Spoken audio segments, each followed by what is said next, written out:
प्रचार प्रसार के निमित्त आप सबके बीच उपस्थित हुआ हूँ। ब्रह्म विद्या वह विद्या है जिसके द्वारा परम प्रभु परमात्मा की प्राप्ति होती है। आप सभी जानते हैं कि आज पूरे विश्व में योग का प्रचार बहुत तेजी से चल रहा है। पूरे विश्व में योगा की धूम मची हुई है।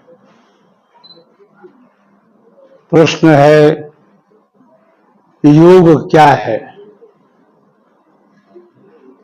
योग कहते हैं संबंध को, योग कहते हैं जोड़ को, योग कहते हैं मेल को। प्रश्न उठता है, किसका किससे योग, किसका किससे मेल, किसका किससे संयोग? योग अलग है और योगा अलग है। आज सारे विश्व में जिस योग का प्रचार प्रसार हो रहा है, विहंगम योग का जो दर्शन है, विहंगम योग की जो फिलॉसफी है, वह बतलाती है कि योगा अलग है और योग अलग है। योगा से संबंध है शरीर का एक्सरसाइज। हम योगा करते हैं, उसमें आसन है, मुद्रा है, हठ योग है, प्राणायाम है, कपालभाति है, भस्त्रिका है, अनुलोम विलोम है। इसको ऋषियों ने कहा कि यह शरीर के लिए है, ये शरीर का योग है। आसन भी कई तरह के होते हैं। शरीर का भी आसन होता है, मन का भी आसन होता है। शरीर में जो निवास कर रहा है, शरीरी जिसको हम आत्मा कहते हैं, उसका भी आसन होता है। एक और आसन है जो शरीर के आसन से, मन के आसन से, आत्मा के आसन से भी पृथक है, अलग है। उसे कहते हैं अक्षर का आसन। विहंगम योग और योग दोनों में बहुत अंतर है। योगा जहां शरीर के लिए है, मन के लिए है, वहीं पर योग जो है आत्मा के लिए है। योग अपने लिए है। शरीर में हम रहते हैं, लेकिन हम शरीर नहीं हैं। हम शरीर में रहने वाले शरीर के मालिक हैं। आप अपने घर मकान में रहते हैं, तो घर मकान आपका आवास स्थान है, घर मकान आप नहीं हैं।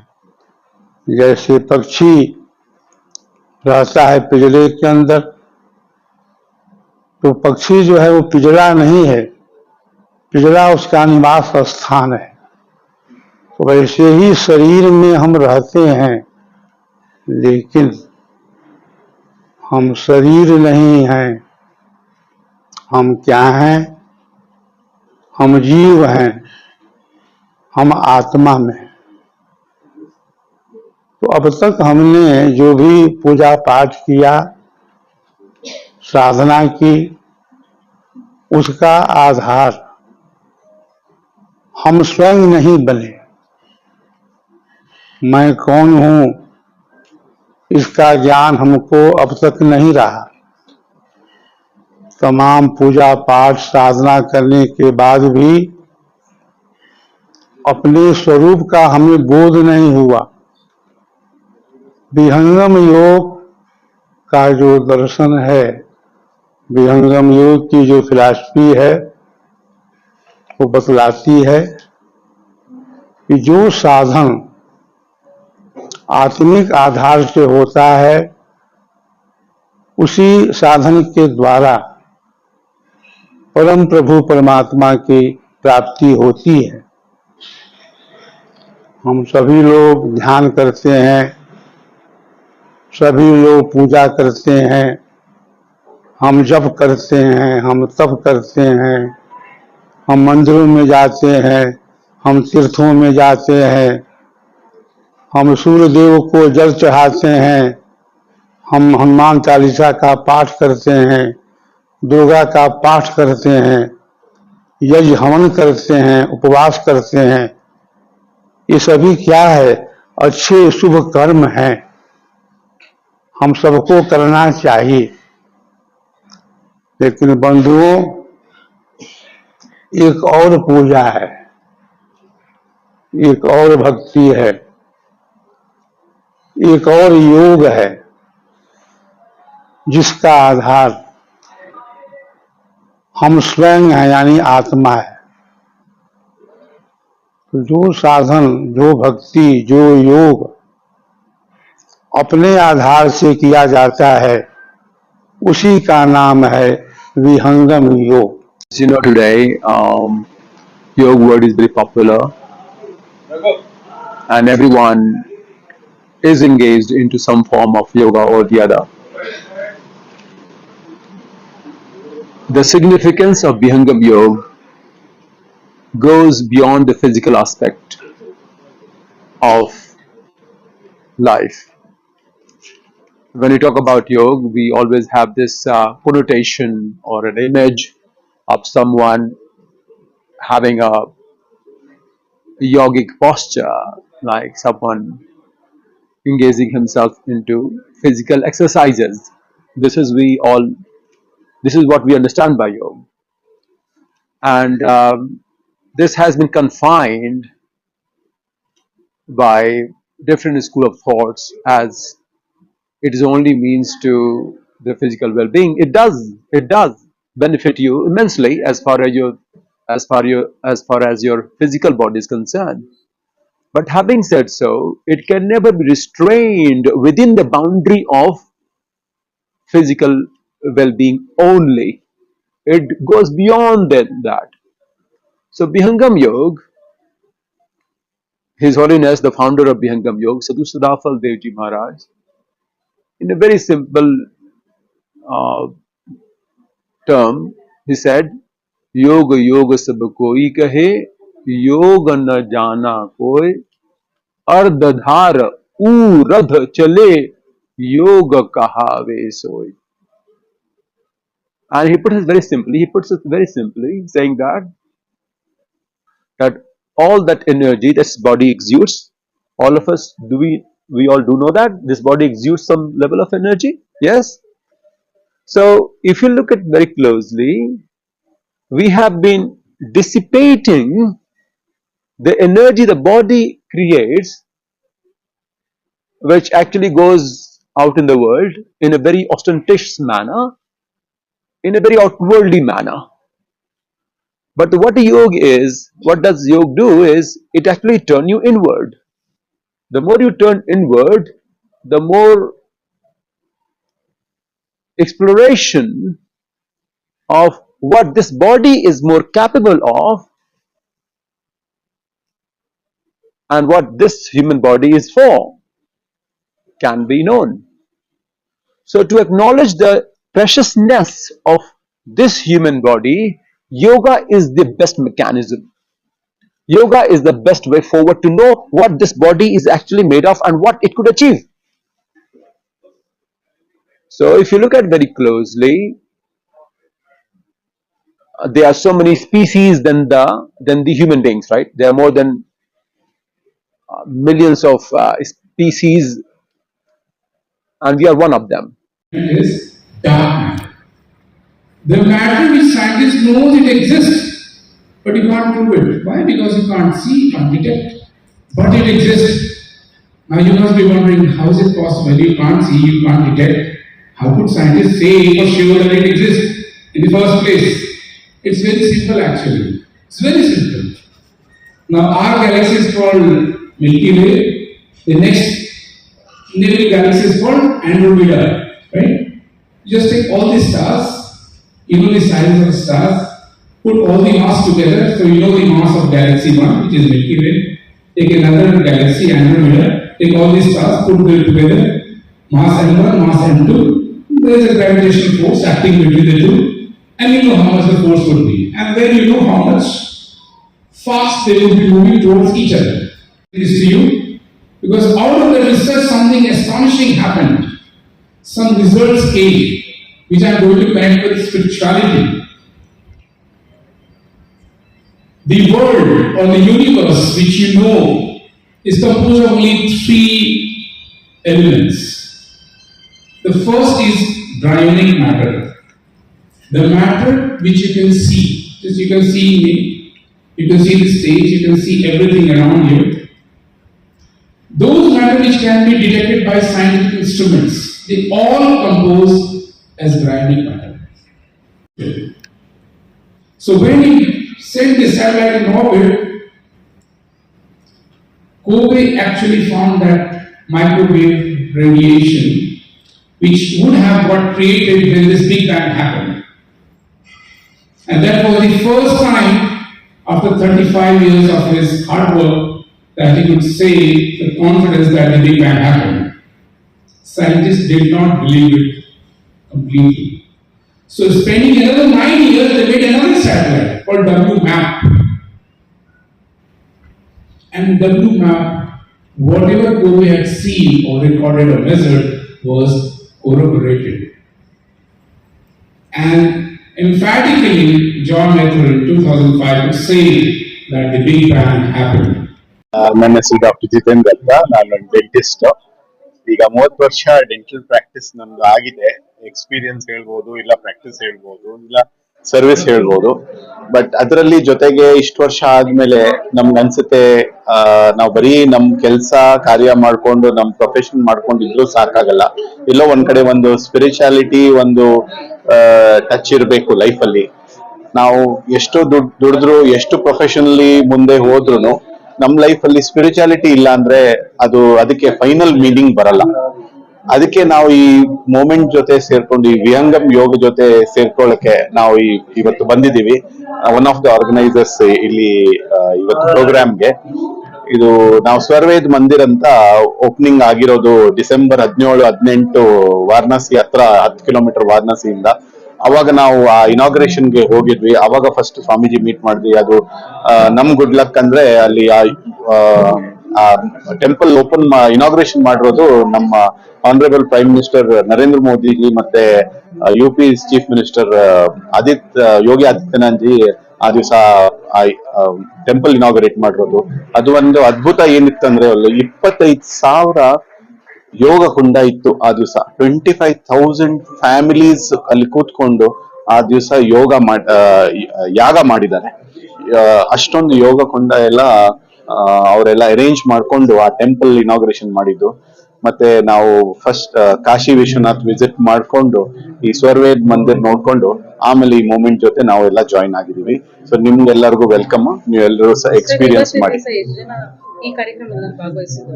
ಇವತ್ತು ದಿವಸ ಏನಿಲ್ಲ ಅಂದ್ರೆ ಒಂದು 200 ಜನ ಮೇಲೆ ಬರ್ತಾರೆ. ಎಲ್ಲ ಸೆಲೆಕ್ಟೆಡ್ ಜನ ನಾವು ಇನ್ವೈಟ್ ಮಾಡಿದೀವಿ. ಟಾಪ್ ಬ್ಯೂರೋಕ್ರಾಟ್ಸ್ ಇದ್ದಾರೆ, ಟಾಪ್ ಪೊಲಿಟಿಷಿಯನ್ಸ್ ಇದ್ದಾರೆ, ಬಿಸ್ನೆಸ್ ಮೆನ್ಸ್, ದೊಡ್ಡ ಬಿಸ್ನೆಸ್ ಮೆನ್ಸ್ ಇದ್ದಾರೆ. ನಮ್ ಡಾಕ್ಟರ್ ಪ್ರೊಫೆಷನ್ ಅಲ್ಲಿ ಸುಮಾರು ಜನ ಬಂದಿದ್ದಾರೆ. ಮತ್ತೆ ನಮ್ಮ ನೋನ್ ಪರ್ಸನ್ಸ್, ಸ್ನೇಹಿತರು who are associated and connected to spirituality, ಅವ್ರಿಗೆಲ್ಲ ನಾವು ಇನ್ವೈಟ್ ಮಾಡ್ತೀವಿ. ಎಲ್ಲರಿಗೂ ನಮಸ್ಕಾರ. ನನ್ನ ಹೆಸರು ಡಾಕ್ಟರ್ ರೂಪಾ ಅಂತ. ನಾನು ಆಕ್ಚುಲಿ ಪ್ರೊಫೆಷನ್ ಅಲ್ಲಿ ಒಂದು ಡೆಂಟಲ್ ಸರ್ಜನ್. ಇವತ್ತಿನ ದಿವಸ ನಡೀತಾ ಇರೋ ಕಾರ್ಯಕ್ರಮ ಏನಂದ್ರೆ ನಮ್ಮ ಆ ವಿಹಂಗಂ ಯೋಗ್ ಸ್ವರ್ವ ಒಂದು ಸ್ವಾಮೀಜಿ ಸ್ವಾಮೀಜಿಗಳು ಸ್ವತಂತ್ರ ದೇವ್ ಸ್ವಾಮೀಜಿಗಳು ಬೆಂಗಳೂರಿಗೆ ಬಂದಿದ್ದಾರೆ. ನಿನ್ನೆ ಅವ್ರದ್ದು ಆಶ್ರಮದ ಒಂದು ಉದ್ಘಾಟನೆ ಆಯ್ತು ಮಾಗಡಿ ರೋಡ್ ಅಲ್ಲಿ. ಇದು ವಿಹಂಗಂ ಯೋಗ್ ಅನ್ನೋದು ಒಂದು ರಿಲಿಜಿಯನ್ ಅಲ್ಲ, ಇದು ಒಂದು ಸಿಸ್ಟಮ್ ಆಫ್ ಪ್ರಾಕ್ಟೀಸ್ ಅಂತ ಹೇಳಿದ್ರೆ ನಾವು ಒಂದು ಮನುಷ್ಯರಾಗಿ ಒಂದು ಮಾನವರಾಗಿ ಇರುವಂತ ಒಂದು ಪ್ರಾಕ್ಟೀಸ್. ಅದರಲ್ಲಿ ಒಂದು 10 ನಿಮಿಷದ ಪ್ರಾಕ್ಟೀಸ್ ಇದೆ ಅಷ್ಟೇ. ಇವತ್ತು ನೀವೆಲ್ಲ ಇದ್ರೆ ಒಂದು ಸ್ಮಾಲ್ ಎಕ್ಸ್ಪೀರಿಯನ್ಸ್ ಕೂಡ ಇದೆ ಮೆಡಿಟೇಷನ್ ಪ್ರಾಕ್ಟೀಸ್. ಈ ಪ್ರಾಕ್ಟೀಸ್ ಏನಂತ ಹೇಳಿದ್ರೆ ನಾವೀಗ ಇಲ್ಲಿ ಸೇರಿರೋರು ಕೂಡ ಎಲ್ಲಾ ಪ್ರೊಫೆಷನ್ ಇಂದನೂ ಬಂದಿದ್ದೀವಿ. ನಾವು ಡಾಕ್ಟರ್ಸ್ ಇದ್ದೀವಿ, ಲಾಯರ್ಸ್ ಇದ್ದೀವಿ, ಪೊಲಿಟಿಕಲ್ ಫೀಲ್ಡ್ಸ್ ಇಂದ ಇದ್ದೀವಿ, ಬಿಸ್ನೆಸ್ ಮೆನ್ ಇದಾರೆ, ಬ್ಯೂರೋಕ್ರಾಟ್ಸ್ ಇದಾರೆ. ಎಲ್ಲರೂ ಒಂದು ಕಾಮನ್ ಬ್ಯಾಕ್ ಗ್ರೌಂಡ್ ಬಂದಿದೀವಿ ಅಂತ ಹೇಳಿದ್ರೆ, ಒಂದು ರೂಫ್ ಅಲ್ಲಿ ಬಂದಿದೀವಿ ಅಂದ್ರೆ ಸ್ಪಿರಿಚುಯಾಲಿಟಿ ಅಂದ್ರೆ to connecting to our self. ನಮ್ಗೆ ನಾವು ಕನೆಕ್ಟ್ ಆಗ್ಬೇಕು. ನಮ್ಮಲ್ಲಿ ನಾವು ಬೇರೆ ಒಂದು ಆಚೆ ಕಡೆ ಏನು ನೋಡ್ತೀವಿ, ಏನು ಕೇಳ್ತೀವಿ, ಏನ್ ಸಂತೋಷ ಪಡ್ತೀವಿ, ಆ ಸಂತೋಷ ನಮ್ಮ ಒಳಗೆ ಬರ್ಬೇಕು ಅಂತ ಹೇಳಿದ್ರೆ ನಮ್ಮಲ್ಲಿ ಒಂದು ನಾವು ಸ್ಕೂಲಲ್ಲಿ ಕಲ್ತಿರೋದು ಬಿಟ್ಟು ಒಂದು ಎಕ್ಸ್ಟ್ರಾ ನಾಲೆಜ್ ಒಂದು ಬೇಕು. ಆ ನಾಲೆಜ್ ನ ಕೊಡ್ಲಿಕ್ಕೋಸ್ಕರ ಈ ಸ್ವರ್ಗದ ಒಂದು ವಿಹಂಗಂ ಯೋಗದ ಒಂದು ಪ್ರಾಕ್ಟೀಸ್ ನಡೀತಾ ಇದೆ ಇವತ್ತು. ನನ್ನ ಆಸೆ ಏನಂತ ಹೇಳಿದ್ರೆ ಎಲ್ಲರೂ ಕೂಡ ಈ ಒಂದು ಸ್ಪಿರಿಚುಯಾಲಿಟಿ ಒಂದು ಟಚ್ ಇಟ್ಕೊಂಡು, ಅದು ಕರ್ಮಯೋಗ ಇರ್ಬೋದು, ಭಕ್ತಿ ಯೋಗ ಇರ್ಬೋದು, ಇಲ್ಲ ಯಾವುದೇ ಮಾರ್ಗ, ರಾಜಯೋಗ ಇರ್ಬೋದು, ಯಾವುದೇ ಮಾರ್ಗ ಇದ್ರೂನು ನಾವ್ ಯಾವೇ ಕಾರ್ಯ ಮಾಡ್ತಾ ಇದ್ರು ಕೂಡ ನಮ್ಮಲ್ಲಿ ನಾವು ಒಂದು ಸಂತೋಷ ತಗೊಳ್ಬೇಕು ಅಂತ ಹೇಳಿದ್ರೆ ಈ ತರ ಒಂದು ಕಾರ್ಯಕ್ರಮಗಳಾಗ್ಬೇಕು. ಆ ಕಾರ್ಯಕ್ರಮನೇ ಇವತ್ತು ನಾವು ಮಾಡ್ತಾ ಇದೀವಿ. ಎಲ್ಲರೂ ಕೂಡ ನೀವು ಪ್ಲೀಸ್ ಎಕ್ಸ್ಪೀರಿಯನ್ಸ್ ಮಾಡಿ ಒಂದು 10 ಮಿನಿಟ್ಸ್ ಮೆಡಿಟೇಷನ್. ಅದು ಇವತ್ತು ಎಕ್ಸ್ಪೀರಿಯನ್ಸ್ ಮಾಡಲ್ದ್ರೆ ನೀವು ಅದು ಮಾಡ್ಕೊಂಡು ಹೋಗ್ತಾ ಇದ್ರೆ ಎಲ್ಲರೂ ಒಂದು ಒಳಗಿಂದ ಏನೋ ಒಂದು ಸಂತೋಷ, ಒಂದು ಉಲ್ಲಾಹ ಬರುತ್ತೆ. ಈ ಒಂದು ಪ್ರಪಂಚ ಒಂದು ಒಳ್ಳೆ ಪ್ರಪಂಚ ಆಗ್ತದೆ. ಎಲ್ಲರೂ ಒಂದು ನನ್ಗೆ ಸಂಸ್ಕೃತ ಆಗ್ಲಿ ವೇದ ಆಗ್ಲಿ ಕೋಟ್ ಮಾಡ್ಲಿಕ್ಕೆ ಬರೋದಿಲ್ಲ, ಆದ್ರೆ ವಸುಂದೇವ ಕುಟುಂಬ ಅನ್ನೋದು ಒಂದು ಏನು ಒಂದು ನಿಜವಾದ ಅರ್ಥ ಇದೆ. ಆ ಅರ್ಥ ನಾವು ಹೇಳೋದಲ್ಲ, ಎಕ್ಸ್ಪೀರಿಯನ್ಸ್ ಮಾಡ್ಬೋದು. ಬೇರೆಯವ್ರು ಎಲ್ಲರೂ ಕೂಡ ಅದೇ ತರ ಇರ್ಬೋದು ಅನ್ನೋದು ಒಂದು ಆಸೆ ಉಂಟು. ಸೊ ಅದರಿಂದ ಈ ಪ್ರೋಗ್ರಾಮ್ ನಡೀತಾ ಇದೆ ಇವತ್ತು. ಸೊ ಎಲ್ಲಾರ್ಗು ಆಲ್ ದಿ ಬೆಸ್ಟ್. ತುಂಬಾ ಥ್ಯಾಂಕ್ಸ್ ಬಂದಿದ್ದಕ್ಕೆ. ಇವತ್ತು ಜಸ್ಟ್ 1.5 ವರ್ಷದ ಹಿಂದೆ ಈ ವಿಹಂಗಮ ಕ್ಷೇತ್ರ ಅಂತ ಒಂದು ಸ್ವಾಮೀಜಿ ಇಲ್ಲಿ ಬಂದಿದ್ರು, ಬೆಂಗಳೂರಿಗೆ ಬಂದಿದ್ರು, ಅರಮನೆ ಪ್ಯಾಲೇಸ್ ಗ್ರೌಂಡ್ಸ್ ಅಲ್ಲಿ. ಆಗ ಜಸ್ಟ್ ನೋಡೋಣ ಅಂತ ಹೋದೆ. ಅಲ್ಲಿ ನೋಡೋಣ ಅಂತ ಹೋದಾಗ ಅಲ್ಲಿ ಪ್ಯಾಲೇಸ್ ಗ್ರೌಂಡ್ಸ್ ಅಲ್ಲಿ 500 ಹೋಮಕುಂಡ ಹಾಕಿದ್ರು. ಪ್ಲಸ್ ಸ್ವಾಮೀಜಿ ಅವರು ಅಷ್ಟು ಜನಕ್ಕೂ ಕೂಡ ಅವರ ಒಂದು ವಿಧಿ ವಿಧಾನಗಳನ್ನ ಹೇಳ್ಕೊಡ್ತಾರೆ. ಅಷ್ಟು ಜನ ಚಾಚು ತಪ್ಪದೆ ಅವ್ರಿಗೆ ಎಷ್ಟು ಆ ಪವರ್ ಬೇಕು ಆ ಯೋಗ ಕ್ರಿಯೇಟ್ ಮಾಡೋದ್ರಿಂದ ಅದೆಲ್ಲ ತಗೊಳ್ತಾ ಇದ್ರು. ಅದ್ರಲ್ಲಿ ತುಂಬಾ ಡಿಸಿಪ್ಲಿನ್ ನೋಡಿದೆ.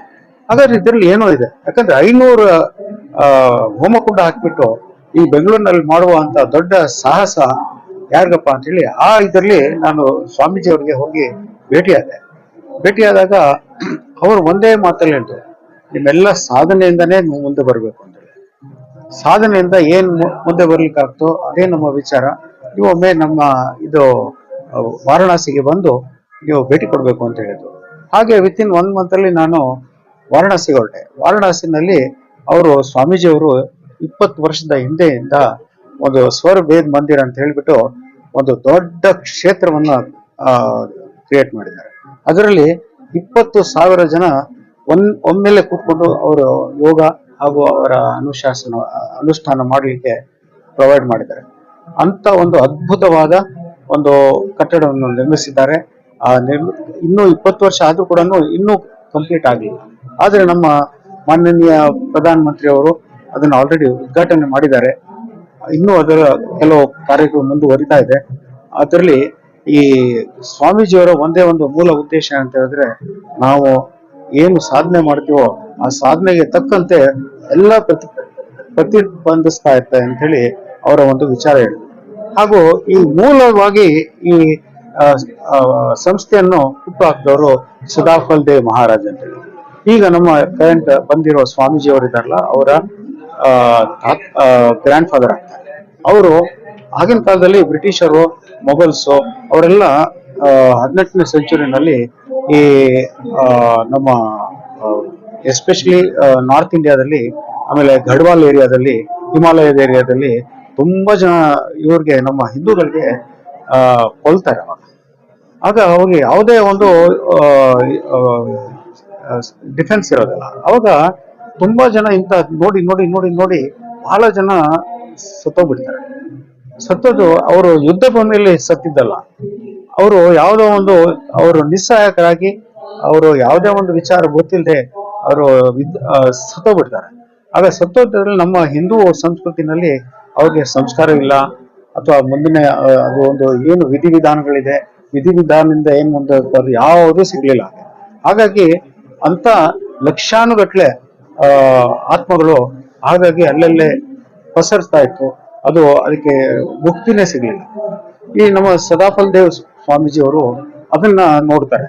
ನೋಡ್ಬಿಟ್ಟು ಆಗಿನ ಕಾಲದಲ್ಲಿ ಬ್ರಿಟಿಷ್ ಅವರು ಇವ್ರಿಗೆ ವಾರಂಟ್ ಎಲ್ಲ ಇಶ್ಯೂ ಮಾಡಿರ್ತಾರೆ, ಇವ್ರಿಗೆ ಅರೆಸ್ಟ್ ಮಾಡಬೇಕು, ಅರೆಸ್ಟ್ ಮಾಡಿ ಒಳಗಡೆ ಹಾಕ್ಬೇಕು ಅಂತೇಳಿ ಎಲ್ಲ ಇದು ಮಾಡ್ತಾರೆ. ಹಾಗಾಗಿ ಸ್ವಾಮೀಜಿ ಅವರು ಹಿಮಾಲಯದ ಒಂದು ದೊಡ್ಡ ಗುಹೆಯಲ್ಲಿ ಹೋಗಿ ಅಲ್ಲಿ ಕುತ್ಕೊಂಡ್ ಬಿಡ್ತಾರೆ.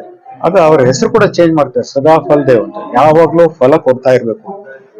ಹಾಗಾಗಿ ಆ ಹೆಸರು ಕೂಡ ಸದಾಫಲ್ ದೇವ್ ಅಂತ ಮಾಡಿಬಿಟ್ಟು ಅಲ್ಲಿ 17 ವರ್ಷ ಗುಹೆಯಲ್ಲಿ ಕೂತ್ಕೊಂಡು ಅವರು ಸಾಧನೆ ಮಾಡ್ತಾರೆ. ಆ ಸಾಧನೆಯಲ್ಲಿ ಅವ್ರಿಗೆ ಏನೆಲ್ಲ ರಿವೆಲೇಷನ್ಸ್ ಬರ್ತದೆ, ಅವ್ರಿಗೆ ಏನೆಲ್ಲ ವಿಚಾರಗಳು ಬರ್ತದೆ, ಅಲ್ಲಿ ಕೂತ್ಕೊಂಡು ಯಾವುದೇ ಆಮಿಷಗಳಿಲ್ಲದೆ ಅವರು ಅವ್ರು ತಪಸ್ ಮಾಡ್ತಾ ಇರ್ತಾರೆ. ನಾವ್ ಏನು ನಮ್ಮ ಇದ್ರಲ್ಲಿ ತಪಸ್ ಮಾಡ್ತಾ ಇದ್ದಾರೆ ಅಂತ ಕೇಳ್ತಾ ಇದ್ವೋ ಅದೆಲ್ಲ ಅವರು ಚಾಚು ತಪ್ಪದೆ ಈ ಒಂದು 100-200 ವರ್ಷದ ಒಳಗಡೆ ಈ ಒಂದು ಸರ್ಕಮ್ಸ್ಟೆನ್ಸಸ್ ಅವರು ಅದನ್ನ ಸಾಧನೆ ಮಾಡಿ ತೋರಿಸಿದ್ರು.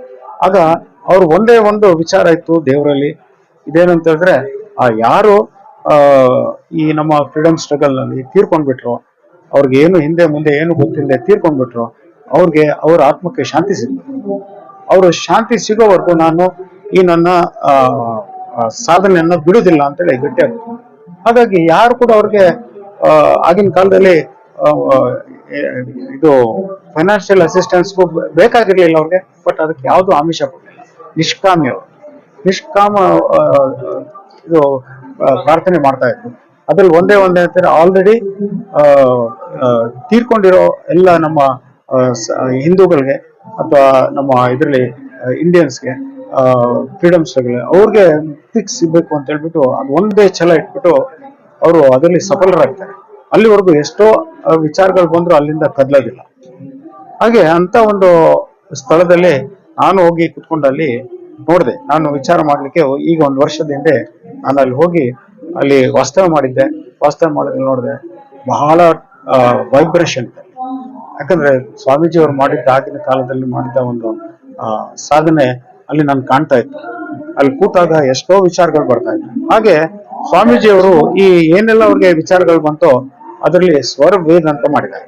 ಸ್ವರವೇದದಲ್ಲಿ ಯಾವುದೇ ಒಂದು ರಿಲಿಜನ್ ಇಲ್ಲ, ಯಾವುದೇ ಒಂದು ವ್ಯಕ್ತಿಗಳಿಲ್ಲ, ಯಾವುದೇ ಒಂದು ರಾಮ ಕೃಷ್ಣ ಯಾವುದೂ ಇಲ್ಲ. ಸೊ ಅದರಲ್ಲಿ ಅವರ ಪ್ಯೂರ್ ವಿಚಾರ, ಸೊ ವೇದಿಕ ವಿಚಾರ ಏನಿದೆ ಅದನ್ನ ಅವರು ಸಂಘಟನೆ ಮಾಡ್ಬಿಟ್ಟು ಅದನ್ನ ಜನಗಳಿಗೆ ಮುಂದಿನ ಪೀಳಿಗೆಗೆ ತಲುಪಿಸ್ಬೇಕು. ಯಾಕಂದ್ರೆ ವೇದ ಅಂತ ಹೇಳಿದ್ರೆ ಅದು ಯಾರಿಗೂ ಅದನ್ನ ಅರ್ಥ ಮಾಡಿ ಓದ್ಬಿಟ್ಟು ಅರ್ಥ ಮಾಡುವ ಬಹಳ ಕಷ್ಟ ಇದೆ. ಅಷ್ಟು ಒಂದು ವಿಶಿಷ್ಟವಾದ ಒಂದು ವಿಚಾರ. ಹಾಗಾಗಿ ಇವ್ರು ಏನ್ ಮಾಡಿದ್ರು, ಆ 17 ವರ್ಷ ಅಲ್ಲಿ ಕಳೆದಾಗ ಅದರಲ್ಲೆಲ್ಲ ಮುಂದಿನ ಜನಗಳಿಗೆ ಮುಂದಿನ ಪೀಳಿಗೆಗಳಿಗೆ ಯಾವ ತರ ಬರುವಂತ ಅವರು ಸ್ವ ಅಕ್ಷರದಲ್ಲಿ ಬರಿತಾ ಹೋದ್ರು. ಇವತ್ತಿನ ಅದನ್ನ ಈಗ ನಮ್ಮ ಸೌತ್ ಇಂಡಿಯಾದವ್ರಿಗೆ ಇದ್ರ ಬಗ್ಗೆ ತುಂಬಾ ಗೊತ್ತೇ ಇಲ್ಲ.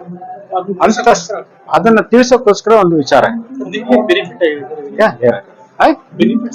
ಇದರಲ್ಲಿ ಬೆನಿಫಿಟ್ ಏನಂತಂದ್ರೆ ಇದರಲ್ಲಿ ಒಂದು ನಿಮ್ಮ ಏನಂತಂದ್ರೆ ಸ್ವರವೇದ ವಿಚಾರದಲ್ಲಿ ಅದು ನಮ್ಮ ಮನಸ್ಸಿನಲ್ಲಿ ಏನಿದೆ ಅದನ್ನೇ ಭಾವೀಕರಿಸುವ ಒಂದು ವಿಚಾರ. ಯಾಕಂದ್ರೆ ಅದರಲ್ಲಿ ಹೊಸದಾಗಿ ಏನ್ ಹೇಳಲಿಲ್ಲ, ಇದ್ದದ್ದನ್ನೇ ಇಲ್ಲಿ ನಮ್ಗೆ ಹೇಳ್ಬಿಟ್ಟಿದ್ದಾರೆ. ಹೇಗೆ ಒಂದು ವಿಚಾರದಲ್ಲಿ ಒಂದು ರಫ್ ಬ್ಲಾಕ್ ಇರ್ತದೋ ಅದನ್ನ ಒಬ್ಬ ಶಿಲ್ಪಿ ಬಂದ್ಬಿಟ್ಟು ಅದನ್ನ ಕೆತ್ತಬಿಟ್ಟು ಅದಕ್ಕೊಂದು ಶೇಪ್ ಕೊಟ್ಟಾಗ ಒಂದು ಲಿಂಗದ ಆಕಾರ ಬರುತ್ತೆ. ಆಗ ಜನಗಳು ಅದನ್ನ ತುಳಿಯೋದಿಲ್ಲ, ಅದಕ್ಕೆ ಅವರ ಒಂದು ಗೌರವ ಕೊಡ್ತಾರೆ. ಅಂತ ಒಂದು ವಿಚಾರ ನಮ್ಮಲ್ಲಿ ಏನು ಒಂದು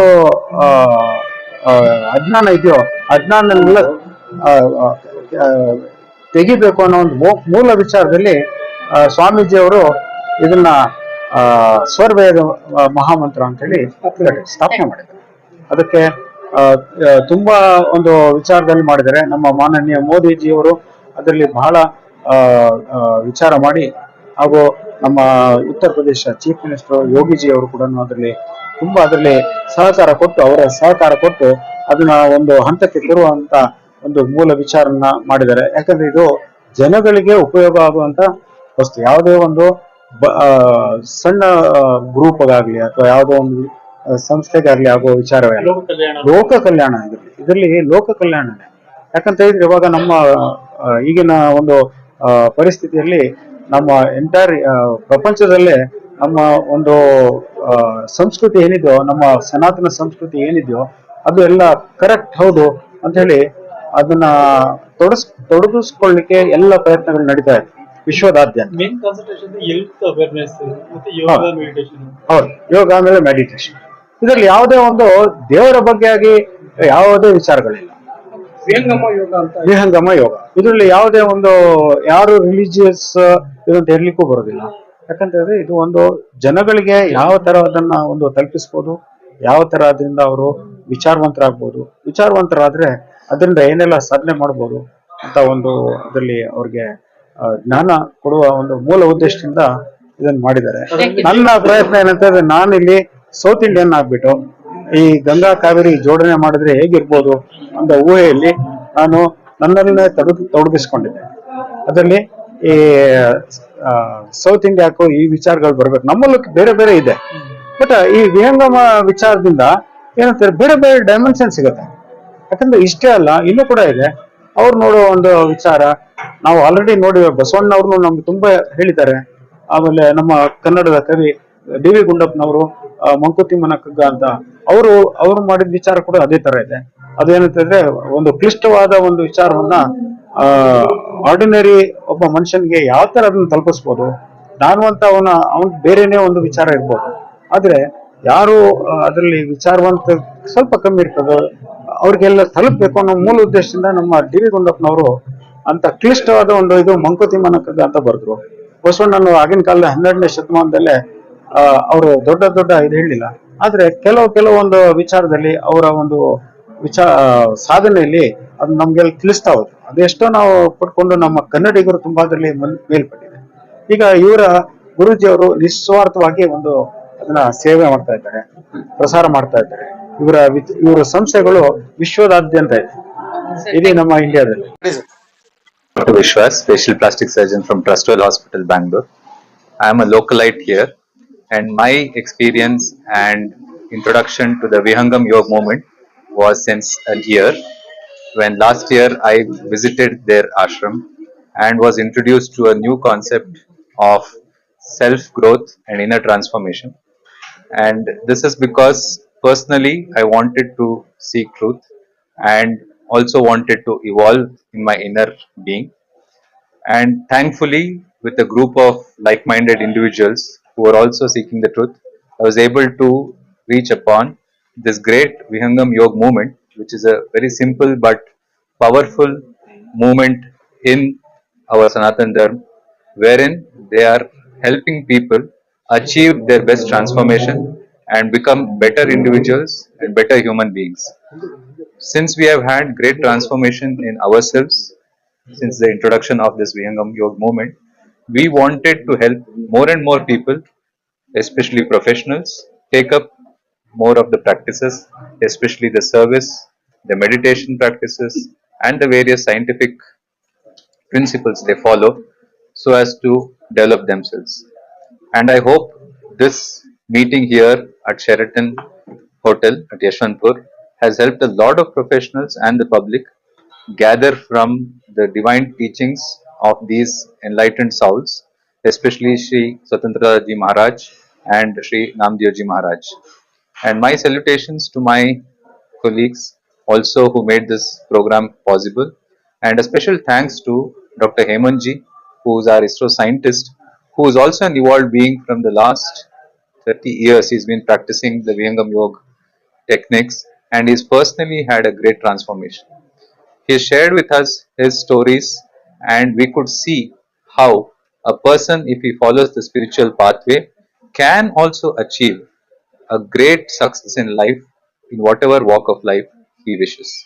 And with this, I hope more and more people are going towards this path of spirituality and also connect their inner being and day to day life with the Till until last year, I didn't visit any ashrams, in my life, and I never followed any guruji also. But in last probably 1 year and 3 months, I visited many ashrams of Vihangam, and visited Guruji 9 times, and I felt that there is some spiritual power. It is not, describable. And then I read Swarved. In beginning, I thought Swarved actually is in simple Hindi, and what I used to think English or Sanskrit. It has more knowledge. But when I started reading Swarved, I found you know it has wonderful explanation of entire cosmos. I would like to tell one doha from Swarved. अक्षर माही कंप है माया योग विकास. This one line speak about entire quantum physics.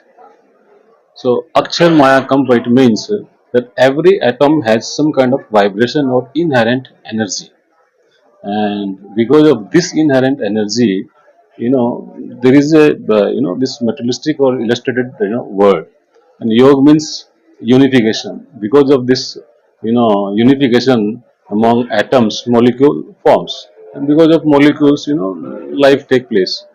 And further is about vikas is evolution. This vibration is origin of evolution also. Uh, so on this single verse, I dedicated 57 pages of my book titled Decoding the Vedic Secrets. And I would request everybody through your media that everybody should read my book Decoding the Vedic Secret. It is about Sanatan Dharam. Sanatan Dharam means it is way of living. It is not particular reason. It is just way of living, and I have decoded many secrets of Vedic science. And I request everybody that people should read my book as well as they should know about Swarved. It is a wonderful. Good evening, namaskaram. Actually, I'm the Tibetan doctor, practice only traditional Tibetan medicine. Traditional Tibetan medicine, which is known as a Sawarikpa in the Ayush. We have, the association with the Anilji's Vihangam Yoga and Swarved. So, which I think is very important as part of a, movement to bring about this understanding how to live healthily, how to live, in a more dignified manner. And particularly when I'm a doctor, we talk about sickness, suffering. How do we come out of the suffering once and for all?